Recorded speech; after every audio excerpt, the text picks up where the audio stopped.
আসসালামু আলাইকুম গাইজ, আজকে তোমাদের জন্য আবার নতুন একটি ভিডিও নিয়ে আসলাম। এতদিন তোমাদের দেখিয়েছি আমি এই মেশিন নিয়ে কিভাবে কাজ করি আর কি কত টাকা দিয়ে কিনছি, সেই বিষয়গুলো তোমাদের শর্ট ভিডিওর মাধ্যমে বলছি। আজকে তোমাদের ফুল ডিটেলে দেখাবো আমি মেশিনটা কিভাবে সেট করি, কিভাবে ফুটা করি, কি দিয়ে কিভাবে কি করি, সবই আজকে তোমাদেরকে দেখাবো। তোমরা মনোযোগ সহকারে ভিডিওটি দেখো। আর আমার ভিডিও যারা দেখো তাদেরকে বলছে ভাই অবশ্যই আমাকে একটি করে সাবস্ক্রাইব করে দিয়ে যাবে তোমাদের ছোট ভাই হিসাবে। আর আমার কাজের ভিডিও যদি তোমাদের কাছে ভালো লাগে অবশ্যই একটি করে লাইক করবা। এখন যে মেশিনটা দিয়ে আমি ফোটা করছি এটা ড্রিল মেশিন, এটা দিয়ে নিচে আমি রয়্যাল পিন মারার জন্য ফোটা করে নিলাম। এখানে আমি রুপিন নামে একটা স্ক্রুপ আছে, যেটা আপনার টিনে মারেন বা চালে স্ক্রুপ মারেন, ওই স্ক্রুপগুলা এইগুলা কিনে আনছি মনে করেন যে 2 টাকা পিস। এইগুলা দুই জায়গাটা দুইটা মারে নিচ্ছি, নাতে মেশিনটা বারে মারলে পায়ে বা কোনো জায়গায় আঘাত না লাগে বা মেশিনটা লড়াচড়া না করতে পারে। সেই জন্য দুই জায়গাটা দুইটা আমি রয়্যাল পিন মেরে নিলাম, নিয়ে এখন আমি স্ক্রুপ দুইটা গাড়ি দেবো, নাতে ভালোভাবে শক্ত হয়। আর স্ক্রুপ মারার জন্য আমি ছোট একটা ড্রিল মেশিন ব্যবহার করি। এই সেই ড্রিল মেশিন যেটা আমার হাতে দেখতেছেন, এটার মাথায় একটু মাটি ঢুকছে, এই জন্য মাটিটা ক্লিয়ার করে স্ক্রুপ কটা মেরে দিলাম। মানে সুন্দর করে স্ক্রুপ কটা টাইট না হলে মনে করেন যে সমস্যা, সেই জন্য সুন্দর করে স্ক্রুপ দুটা মেরে নিচ্ছি। নেওয়ার পরে আরও কিছু কাজ আছে, সেগুলো আপনাদের দেখাবো। আপনার ভিডিওটি ফুল মনোযোগ সহকারে দেখতে পারেন। আপনারা যারা বিদেশ যাবেন তাদের জন্য ভালো, আপনারা যারা বাইরে কাজের জন্য যাবেন বিদেশে তাদের জন্য, পাইপলাইনের যারা কাজ শিখে যেতে চান তাদের জন্য এইসব ভিডিওগুলো খুবই উপযোগী ভিডিও। কারণ উপযুক্ত ভিডিও এইগুলো কিসের জন্য, আপনার সাধারণ জ্ঞানটা করছে খুবই প্রয়োজন।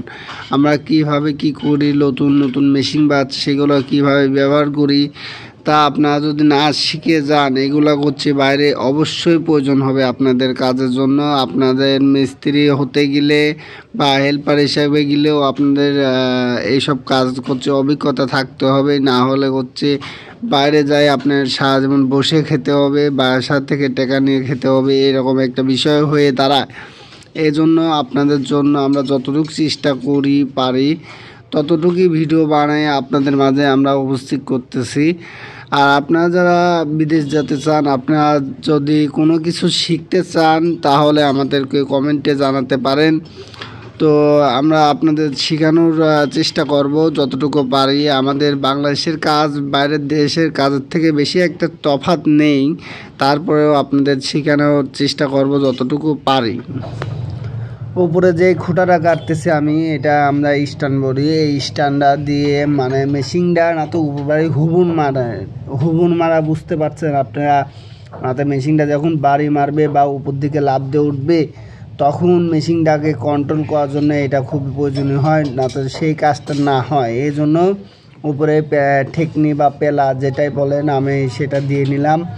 এখন ফুল আমার সেটটা কমপ্লিট হয়ে গেছে লাগানো, আপনারা দেখতেছেন এক মুহূর্তে আপনাদের দেখাচ্ছি। এখন পানির লাইনটা অন করে নিলাম, নিচে করছে পানির লাইন আছে, যাকে বলে ওয়াটার লেভেলের পাইপ দিয়ে পানি আসে, এটা অন করে নিলাম। মেশিনটা চেকমেক করে নিয়ে অন করে দেওয়ার পরে তো মেশিনটা আমার চালু করে এখন মোবাইল দিয়ে আমি ফলাটা গিতাচ্ছি ছাদের পর। এখন ধীরে ধীরে মানে মেশিনটা চালাতে হবে। আমি আপনাদের মাঝে শর্ট টাইম ভিডিও বানানোর জন্য মোবাইল যে আপনাদের দেখার সুবিধার জন্যই আমি ভিডিওটা কাট করে দিছি অল্প একটু, না তা আপনাদের সময়টা নষ্ট না হয়, আপনার অল্প টাইমের ভিতরে আপনি শিখতে পারেন। সেজন্য ফলা হচ্ছে প্রায় শেষের দিকে আমার চলে গেছে। ধীরে ধীরে দিতে হবে, কারণ রড বা পাইপ, কারেন্টের পাইপ কিছু একটা বাদলে করছে আপনার ফলাটা বাড়ে মারবে, এই জন্য রিল্যাক্সে দিতে হবে। তাড়াতাড়ি করতে গেলে আপনার এই ফলাটা নষ্ট হয়ে যাবে। একটা ফলার দাম 7,000 টাকা, 4 ইঞ্চি ফলার দাম। তা তো আপনাদের শর্ট ভিডিওর ভিতরে আমি বলছি, সে তো আপনারা জানেন। সেই জন্য আপনাদের ধীরে সুস্থে, যত ধীরে সুস্থে পারেন করবেন। আর যারা এখনও ইমনকে সাবস্ক্রাইব করেনি অবশ্যই ইমনকে সাবস্ক্রাইব করে দিবেন। দেখেন ফলার ফোটাটা কত সুন্দর নিখুঁতভাবে হয়েছে। আর সাবস্ক্রাইব করতে ভুলবেন না। অবশ্যই আপনার মতামতটি আমার কমেন্ট বক্সে বলে যাবেন। আর আপনারা যারা বাইরে যাবেন অবশ্যই কমেন্ট করবেন, আপনারা যতটুকু পারি হেল্প করব।